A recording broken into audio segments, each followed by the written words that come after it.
मैंने जीवन में बहुत सी गज़लें और नज़में कही हैं, लेकिन ईरान और पश्चिम एशिया में जंग के हालात पर केंद्रित ये नज़्म रूह को झकझोर देने वाली है। इसमें जिस तरह से ईद के त्योहार की खुशी और युद्ध की विभीषिका के बीच का जो विरोधाभास है और ईद का जो मातम जैसी स्थिति ईद पर हो गई है, उस तरह के विचारों को उकेरा गया है। और ये नज़्म आपको ये सोचने पर मजबूर कर देगी कि क्या जंग में वाकई दुनिया के मसलों के हल समाहित हैं, या फिर जैसा कि हमारे प्रधानमंत्री नरेंद्र मोदी कहते हैं कि सिर्फ और सिर्फ शांतिपूर्ण तरीकों से ही दुनिया की समस्याओं का हल निकाला जा सकता है। तो वो नज़्म मैं यहाँ आपके सामने रख रहा हूँ। ये ईद की खुशी की नज़्म तो नहीं कहेंगे हम इसे, हाँ, ईद के मातम की नज़्म इसे ज़रूर कह सकते हैं। और नज़्म का आगाज़ कुछ इस तरह से होता है कि जंग में कैसा खौफ का मंजर इन आंखों ने देखा है, जंग में कैसा खौफ का मंजर इन आंखों ने देखा है, या मौला ये ईद का दिन है या इबरत है, तौबा है। और इसमें ये दो लफ्ज़ आए हैं, एक तो लफ्ज़ है इबरत और एक लफ्ज़ है तौबा। तो ये दोनों ही ऐसे लफ्ज़ हैं जो आमतौर पर शायरी में इस्तेमाल होते रहते हैं, लेकिन यहाँ इन लफ्ज़ों का परिप्रेक्ष्य कुछ हटके है। मैं आपको, जो ख़ास तौर से हिंदी वाले भाई हैं और जो उर्दू को लफ्ज़ों को नहीं समझते, वैसे तो मैंने इसको आम फहम भाषा में कहा है जो सारे सुनने वालों की समझ में आ जाए, लेकिन फिर भी इबरत जो होता है, यहाँ पर जो इस्तेमाल हुआ है लेसन इन ग्रीफ, यानी इबरत का अर्थ है कि एक दर्दनाक ईश्वरीय चेतावनी या सबक। इबरत वो होते हैं जो ईश्वर की तरफ से दुनिया में जो सबक दिए जाते हैं, उनको इबरत कहते हैं। और एक लफ्ज़ है तौबा। तौबा आप सब जानते हैं, नज़्म में ये शब्द तौबा का लफ्ज़ जो होता है वो पछतावे के लिए इस्तेमाल होता है। और यहाँ केवल पछतावे के लिए नहीं, बल्कि खुदा से रहम की पुकार और तबाही से पनाह मांगने के लिए मर्सी के रूप में इबरत का लफ्ज़ मैंने इस्तेमाल किया है। अब आप देखिए कि जंग में कैसा खौफ का मंजर इन आँखों ने देखा है, या मौला ये ईद का दिन है या इबरत है, तौबा है। और नज़्म का बंद मुलाहिजा फरमाइए। जहाँ थे नारे तकबीरों के, जहाँ था जोश अजानों में। तकबीर कहते हैं, एक नारा लगाते हैं हमारे मुस्लिम भाई, जिसका मतलब होता है अल्लाह अकबर, यानी अल्लाह ही अकबर है, यानी महान है, उससे बड़ा कोई नहीं है। इस ब्रह्मांड की बात है, दुनिया की बात नहीं है। जहाँ थे नारे तकबीरों के, जहाँ था जोश अजानों में, वहाँ सिसकियाँ मलबों में हैं और रुदन हैं कानों में।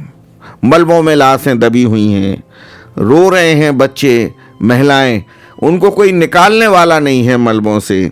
और ऐसे एक मंज़र को मैंने इन लफ्ज़ों के माध्यम से उकेरा है कि जहाँ थे नारे तकबीरों के, जहाँ था जोश अजानों में, वहाँ सिसकियाँ मलबों में हैं और रुदन हैं कानों में।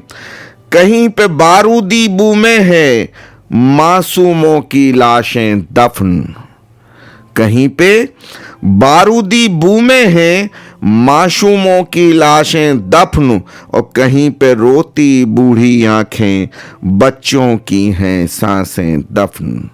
बड़े बूढ़े, माँ बाप, दादा दादी, उनके सामने, आंखों के सामने बच्चे दम तोड़ रहे हैं, लेकिन वो इतने लाचार हैं कि कुछ कर नहीं सकते। उनके सामने बच्चों की सांसें दफन हो रही हैं। जहां थे नारे तकबीरों के, जहां था जोश अजानों में, और वहां सिसकियां मलबों में हैं और रुदन हैं कानों में। कहीं पे बारूदी बू में हैं मासूमों की लाशें दफन, और कहीं पे रोती बूढ़ी आंखें बच्चों की हैं सांसें दफन। और ये मंज़र जो हैं ये सिर्फ ईरान के नहीं हैं, ये मंज़र तमाम जो आसपास की मुस्लिम कंट्रीज़ हैं, जैसे बहरीन है, सऊदी अरबिया है, ओमान है, कतर है, कुवैत है, ये तमाम, जॉर्डन है, यहाँ पर ईरान ने भी मिसाइलें फेंकी हैं। और युद्ध जो है वो इतना भड़क चुका है कि भाई भाई को नहीं पहचान रहा है। एक पहले ये कहा जाता था कि जो इस्लाम है वो सभी मुस्लिम भाइयों के, मोमिनों के लिए एक मज़हब है, और उसमें आपस में सब भाई हैं, और रिश्ता क्या है? ला इलाहा इल्लल्लाह मुहम्मदुर रसूलुल्लाह, यानी कि अल्लाह से बड़ा कोई पूज्य नहीं है दुनिया में, ऐसा कोई इष्ट नहीं है जिसको पूजा जा सके। तो ये सभी मुस्लिम, चाहे वो शिया हो या वो सुन्नी हो, ये सभी इस बात को मानते हैं। और मुहम्मदुर रसूलुल्लाह यानी ला इलाहा इल्लल्लाह, कोई इबादत के योग्य नहीं है अल्लाह के सिवा, और मोहम्मद और रसूलुल्लाह, मोहम्मद जो हैं वो उनके रसूल हैं, उनको अल्लाह के समकक्ष खड़ा करने की भूल मत करना तुम ए मोमिनो, ए मुसलमानों, ये अल्लाह ने कुरान में कहा है। तो वो जो एक मंज़र है, और वो शिया और सुन्नी का भी मसला है यहाँ पर, क्योंकि ईरान में जितने मुसलमान हैं वो ज़्यादातर शिया मुसलमान हैं, और जितने आसपास जो अरब कंट्रीज़ हैं वहाँ वो सब सुन्नी मुसलमान हैं। सऊदी अरबिया भी वही है, तुम्हारा बहरीन में भी और कुवैत में भी, और ये सब जितने मुल्क हैं वो सुन्नी मुसलमानों के मुल्क हैं।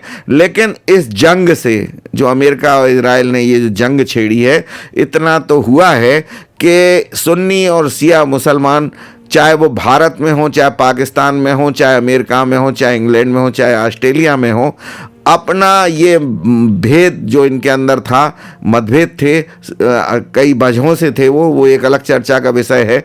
और देखा होगा आपने कि अक्सर जहाँ पे शिया और सुन्नी मुसलमान होते हैं वहाँ पे आपस में दंगे फसाद भी होते हैं। हमारे लखनऊ में अक्सर होते रहते थे। जब से बीजेपी की योगी सरकार आई है, इसने काफ़ी कंट्रोल किया है इस पर, और यही विदेश। लेकिन इस वक्त क्या है मंजर कि शिया और सुन्नी मुसलमान जो हैं वो अपने मतभेदों को भूलकर एक साथ प्रदर्शन कर रहे हैं इस जंग के खिलाफ। तो ये जो मैंने पंक्तियाँ पेश की हैं कि जहाँ थे नारे तकबीरों के, जहाँ था जोश अजानों में, वहाँ सिसकियाँ मलबों में हैं और रुदन हैं कानों में। कहीं पे बारूदी बू में हैं मासूमों की लाशें दफन, कहीं पे रोती बूढ़ी आंखें बच्चों की हैं सांसें दफन। हर मस्जिद पर अनजानी दहशत है, डर का साया है। हर मस्जिद पर अनजानी दहशत है, डर का साया है। या मौला ये ईद का दिन है या इबरत है, तौबा है। ईद पर अक्सा मस्जिद जो बहुत बड़ी मस्जिद मानी जाती है, उसमें ताला पड़ा हुआ है, उसमें इबादत नहीं कर पाए बहुत से मुसलमान भाई। और बहुत सी मस्जिदें ऐसी हैं कि डर और दहशत की वजह से ईद के दिन भी नमाज के लिए वहाँ नहीं पहुँच पाए मुस्लिम भाई। कि हर मस्जिद पर अनजानी दहशत है, डर का साया है। या मौला ये ईद का दिन है या इबरत है, तौबा है। दूसरा बंद मुलाया फरमाइए कि कहीं सायरन की दहशत है, मिसाइलें गिर रही हैं, बम गिराए जा रहे हैं तो सायरन बजाए जाते हैं अलर्ट करने के लिए। कहीं सायरन की दहशत है, कहीं बमों की बारिश है, कहीं अधूरे ख्वाब, कहीं आँखों में घुटती ख्वाहिश है। दम तोड़ती आँखें, उनमें तमाम ख्वाब, तमाम ख्वाहिशें, दम उनका निकलता है तो वो ख्वाब भी साथ में ही दम तोड़ देते हैं। वो ख्वाहिशें जो उनने अपने परिवारों के लिए देखी थी, ख्वाब देखे थे, ख्वाहिशें पाली थी, वो सब दम तोड़ रहे हैं। कहीं सायरन की दहशत है, कहीं बमों की बारिश है, कहीं अधूरे ख्वाब, कहीं आंखों में घुटती ख्वाहिश है, कहीं पे गुस्सा, कहीं है मातम, कहीं वेदना आहों में, और कहीं पे ममता बच्चे की माँ की मजबूर निगाहों में। ये मंजर हैं वहाँ पे। गुस्सा तो खैर है ही, इस जंग से कोई भी खुश नहीं है, और कहीं है मातम, मातम जिनके अपने परिवार उजड़ गए हैं, बच्चे परिवार सब उजड़ गए हैं, वो मातम मना रहे हैं। वो लोग क्या ईद की खुशियाँ मनाएंगे। और कहीं वेदना आहों में, आहें हैं उसमें वेदना है, और कहीं पे ममता बच्चे की माँ की मजबूर निगाहों में। बच्चों ने अपने माँओं के सामने दम तोड़ दिया और माँ कुछ नहीं कर सकी, बचा ना सकी उनको। तो कहीं पे गुस्सा, कहीं है मातम, कहीं वेदना आहों में, कहीं पे ममता बच्चे की माँ की मजबूर निगाहों में, और कहीं सायरन की दहशत है, कहीं बमों की बारिश है, कहीं अधूरे ख्वाब, कहीं आंखों में घुटती ख्वाहिश है, कहीं मौत के कोलाहल में घुटती जीवन धारा है, कहीं मौत के कोलाहल में घुटती जीवन धारा है। या मौला ये ईद का दिन है या इबरत है, तौबा है। और तीसरा बंद मुलाहिजा फरमाए नज़्म का कि भले दूर हैं आँखों से वो, मगर हमारे हैं सब लोग। एक रिश्ता हिंदू मुसलमान का होता है, सिख ईसाई का होता है, लेकिन एक रिश्ता इंसानियत का होता है। और इंसानियत के रिश्ते से, जैसे हमारे प्रधानमंत्री नरेंद्र मोदी कहते हैं, वसुधैव कुटुंबकम, सनातन का नारा है वसुधैव कुटुंबकम, यानी कि सारी दुनिया हमारा कुटुंब है। तो ये भी एक तरह से सब अपने ही भाई बंद हैं जो मर रहे हैं। कोई भी इंसान अगर ऐसी मौत अगर किसी की होती है दर्दनाक, तो जाहिर है कि हम सबको तकलीफ़ होती है। भले दूर हैं आँखों से वो, मगर हमारे हैं सब लोग। इंसानी रिश्ता है उनसे जहाँ से प्यारे हैं सब लोग। भले दूर हैं आँखों से वो, मगर हमारे हैं सब लोग। इंसानी रिश्ता है उनसे जहाँ से प्यारे हैं सब लोग। उनके दुख के आगे अपनी ईद की खुशियाँ फीकी हैं, और कपड़े लत्ते बेरौनक हैं और सिवैयाँ फीकी हैं। उनके दुख के आगे अपनी ईद की खुशियाँ फीकी हैं, कपड़े लत्ते बेरौनक हैं और सिवैयाँ फीकी हैं। कष्ट दूर कर दे तू सबका, बस एक तेरा सहारा है। ये इस वक्त ऐसी स्थिति है कि समझ में नहीं आ रहा कि ये जंग कब तक चलेगी, कोई नहीं जानता, क्योंकि सब अपनी अपनी अना लेके बैठे हुए हैं, अहंकार में डूबे हुए हैं सब, और कोई भी जंग को ख़त्म कराने के अभी कोई ऐसे रास्ते नज़र नहीं आ रहे हैं। सिर्फ परवरदिगार, सिर्फ ईश्वर, सिर्फ अल्लाह, वही अगर चाहे तो ये जंग ख़त्म हो सकती है। कष्ट दूर कर दे तू सबका, बस एक तेरा सहारा है। या मौला ये ईद का दिन है या इबरत है, तौबा है। या इबरत है, तौबा है। जंग में कैसा खौफ का मंजर इन आँखों ने देखा है। या मौला ये ईद का दिन है या इबरत है, तौबा है। तो ये तो एक नज़्म कही है, और इसकी एक ख़ास बात ये है कि चूँकि ये इंटरनेशनल नज़्म इसको कहना चाहिए, क्योंकि जहाँ जहाँ भी जंग से पीड़ित लोग मौजूद हैं, और अमेरिका में, इज़राइल में, वहाँ भी लोग खुश नहीं हैं इस जंग से, वहाँ भी प्रदर्शन हो रहे हैं।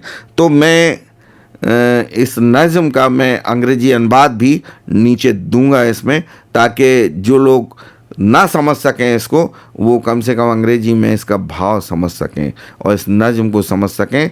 बहुत शुक्रिया, और इसी गुजारिश के साथ ईश्वर से, अल्लाह से, कि इस जंग को जल्दी से जल्दी वो ख़त्म करा दे, इसका समापन करा दे। ये जंग जो है ना, ये तबाही की जंग है, ये सब के लिए, पूरा दुनिया इससे अफेक्टेड है। ऐसा वो तो खैर मर रहे हैं, वहाँ पे मौजूद हैं वो लोग, लेकिन जो नहीं है वहाँ पे, पूरी दुनिया, चाहे यूरोप हो चाहे अमेरिका में प्रदर्शन हो रहे हैं, महंगाई बढ़ गई, जंग बहुत महंगी है आजकल की जंग, और बहुत पैसा खर्च होता है, और बर्बादी, तेल देखिए कितना महंगा महंगा है, गैस नहीं मिल रही है, ये पूरे यूरोप, पूरे ऑस्ट्रेलिया, पूरे अमेरिका, ईरान, हिंदुस्तान, कोई इससे बचा नहीं है। तो ये जंग कभी भी अच्छी नहीं होती। इसको जंग को हम सबको दुआ करना चाहिए ईश्वर से, अल्लाह से, जिस मज़हब के हम लोग हैं, अपने अपने मज़हब में, अपने अपने इष्ट से, कि इस जंग को जल्दी से जल्दी ख़त्म करा दिया जाए।